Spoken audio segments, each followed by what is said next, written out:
You know what would be cool? Getting school credits for playing Dungeons and Dragons back when I was in high school. Well, there was no way that was going to happen, but a high school in New York found a way to make it work. Or did they? But before we get into that, I want to remind everybody that this video is brought to you by our sponsors over at Hellebarde Games. Hellebarde makes the kinds of adventures they'd like to play. Whether it's for Castles and Crusades, 5th edition, or the OSR, Old School is in play at the table with Hellebarde Games, and you can find them on DriveThruRPG or check them out on their website, hellebardegames.com. And folks, thank you all very much for the subscriptions, and if you haven't subscribed, please click the subscribe button and the bell icon for notifications, and you'll receive information about when our videos go live, whether it's a live stream, whether it's an informative video like this. Your clicking the subscribe button does really help out. And if you like the video, please give it a thumbs up and leave us a comment below on the topic. So let's check this out. This comes to us from the New York Post, and this article is titled, NYC School Falsifies English Credits with Dungeons and Dragons Class.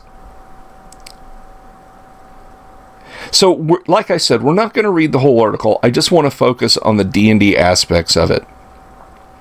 And then we'll kind of dig into a little bit of the details. It's not reading or writing, but role play.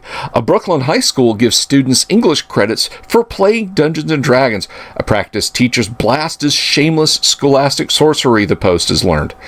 It's one of the wizardly ways that Gotham Professional Arts Academy achieved a 91% graduation rate last year, despite 79% of students marked chronically absent and deemed unprepared for college.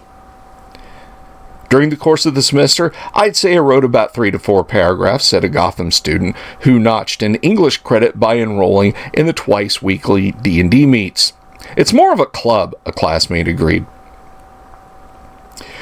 Last school year, 16 Gotham students received an English credit for D&D, and everyone got an A from teacher Jason Smith, records show. Last semester, 8 kids in D&D earned a P for passing. Smith did not return messages seeking an explanation. Well, he certainly looks the part of a dungeon master, yeah? And then it goes on and talks about other particular classes where they kind of engaged in a little bit of credit chicanery and how the students are actually not doing all that well.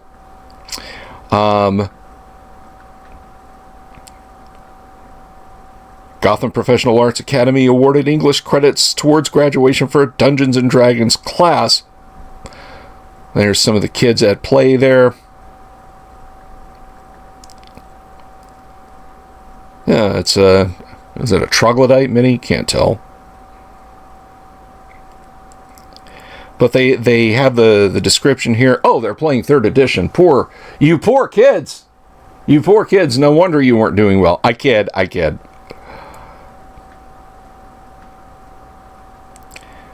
But they've got a description of the class here. Let me see if I can find it real quick. I might have scrolled past it.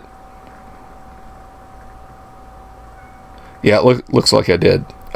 So let's find the description of their class.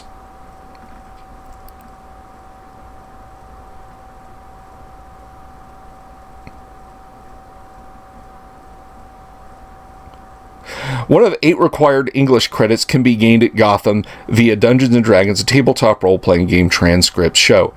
Do you enjoy fantastical worlds filled with dragons and wizards and monsters galore? We teach the fundamental skills needed to play the game. D&D is listed at many DOE high schools as an extracurricular activity or club, not an academic class.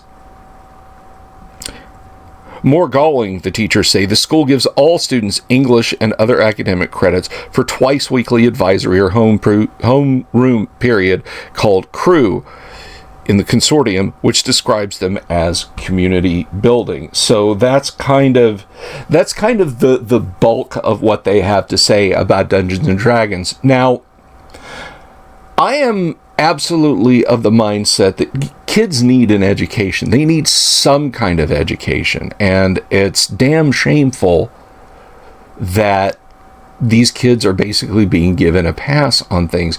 But with that said, I don't, and I'm sure you don't, lay the fault of any of this at the feet of Dungeons and Dragons.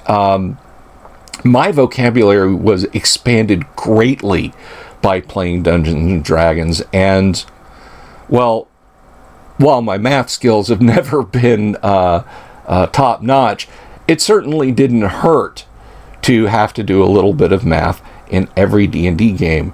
But it's interesting that they're actually giving credits for it. School credits.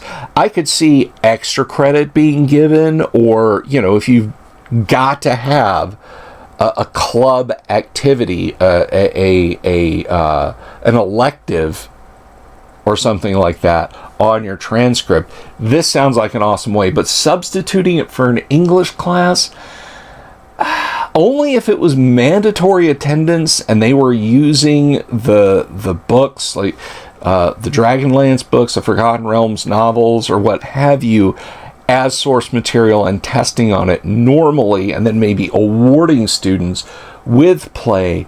But of course, what do you guys think? Let me know down in the comments below. I want to hear from you. And again, of course, if you haven't already, please do click the subscribe button and the bell icon for notifications. We'll be back later, of course, with more videos and more live streams. And, you know, until then, all I can say is we do need education. All right? So take your dice to school. Start up a D&D club with friends and see where it goes from there. Peace.